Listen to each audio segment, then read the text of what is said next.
بسم اللہ الرحمن الرحیم۔ السلام علیکم ورحمۃ اللہ وبرکاتہ۔ میری بیٹی میرا غرور ہے۔ کچھ دن پہلے اس کے موبائل پر ایک انجانے نمبر سے کال آنے لگی۔ اس نے یہ سوچ کر کہ کسی دوست یا جاننے والی کی کال ہوگی ریسیو کر لی، مگر دوسری طرف سے مردانہ آواز سنتے ہی رونگ نمبر کہہ کر کال منقطع کر دی۔ بس وہ دن ہے اور آج کا دن میسیجز اور کالز کا ایسا تانا بندھا جو رکنے کا نام ہی نہیں لے رہا تھا۔ کال تو اس نے ریسیو نہیں کی مگر میسیجز پڑھتی رہی۔ نام پوچھا جاتا، فون اٹھانے پر اصرار کیا جاتا اور اس کی آواز کی خوب تعریف کی جاتی۔ اپنے بارے میں بتایا جاتا اور جواب نہ دینے کے باوجود میسیجز اور کالز کا سلسلہ مسلسل جاری رہا۔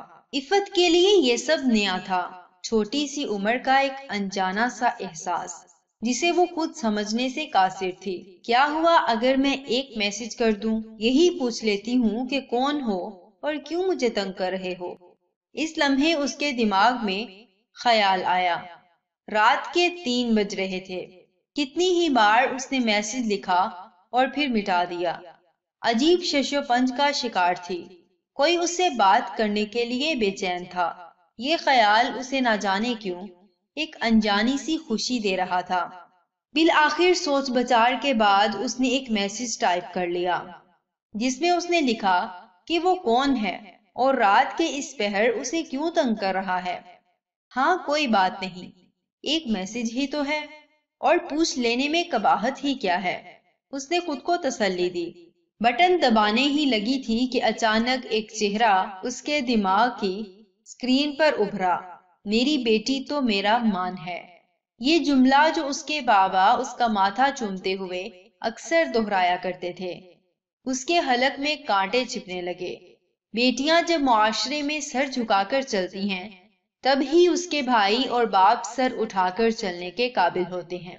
شفقت اور محبت سے کہا گیا بابا کا ایک اور جملہ دل کی تار چھیڑ گیا۔ جب کبھی امی جی بابا کو اسے سر چڑھانے کا تانا دیتی تو بابا کی طرف سے ایک مخصوص جواب آتا کہ عفت تو اپنے بابا کا غرور ہے، اور ہمیشہ ہی اسے یہ جملہ سرشار کر دیتا۔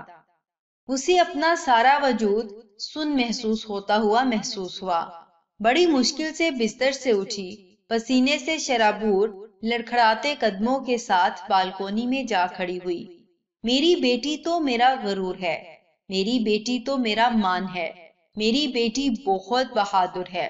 کانوں میں گونجتی بابا کی آواز اب تک سنائی دے رہی تھی۔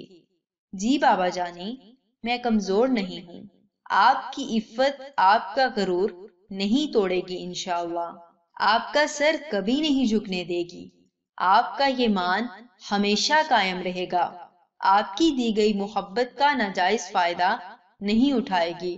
وہ سرگوشی میں بولتی گئی، آنسو اس کے گالوں کو بھگو رہے تھے۔ اس نے جلدی سے اس نمبر کو بلاک کیا۔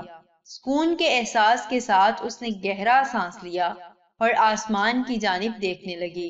رات کا آخری پہر تھا، کچھ دیر میں سحر ہونے کو تھی۔ نیچے صحن کی طرف دیکھا تو بابا تہجد پڑھنے کے بعد اللہ رب العزت کے سامنے ہاتھ پھیلائے دعا مانگنے میں مصروف نظر آئے۔ باپ اللہ سے اس کی عزت اور آبرو کی دعا مانگے اور اللہ پاک اسے گناہوں کی دلدل سے نہ بچائیں، ایسا کیسے ہو سکتا تھا؟ اسے اس لمحے اپنے بابا پر بے حد پیار آیا۔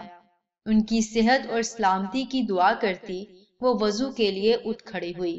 انجان نمبروں کے ذریعے پھینکا ہوا یہ شیطان کا جال ہوتا ہے جو وہ صنف نازک پر پھینکتا ہے۔ ایک جگہ سے نشانہ چھوٹ جائے تو دوسری جگہ آزماتا ہے، اور جہاں نشانہ لگ گیا رسوائی اور پچھتاوا لڑکی کے حصے میں آتا ہے۔ قابل تعریف ہیں وہ لڑکیاں جو ان جالوں سے اپنی اور اپنے سے وابستہ رشتوں کی ناموس کو بچا لیتی ہیں اور اپنے والدین کا مان ٹوٹنے نہیں دیتی۔ اللہ پاک تمام بہن بیٹیوں کی حفاظت فرمائے، آمین۔ اور ایک آخری بات، ہم وہ آخری پیڑھی ہیں جن کی مائیں اتنی بھولی اور معصوم ہیں کہ ان کا کوئی سوشل میڈیا اکاؤنٹ نہیں، نہ انہیں اسمارٹ فون کے لاک کھولنے آتے ہیں، نہ ان میں فوٹو اور سیلفیز لینے کا شوق پایا جاتا ہے۔ جنہیں اپنی سالگرہ کا بھی پتہ نہیں ہوتا، جنہوں نے بہت سادگی اور کم ضرورتوں میں بہت ہی صبر شکر سے اپنی زندگی بغیر کسی شکایت کے گزار دی۔ جی ہاں، ہم وہ آخری پیڑھی ہیں جس کی مائیں اتنی سادہ اور معصوم ہیں۔ اللہ تعالیٰ میری ہر بہن بیٹی کی حفاظت فرمائے، آمین ثم آمین، وما علینا الا البلاغ المبین۔ میری ایک ریکویسٹ ہے کہ سب سننے والے ایک بار درود ابراہیمی پڑھ لیں۔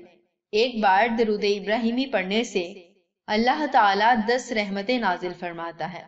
جزاکم اللہ خیر و احسن الجزا۔ السلام علیکم ورحمۃ اللہ وبرکاتہ۔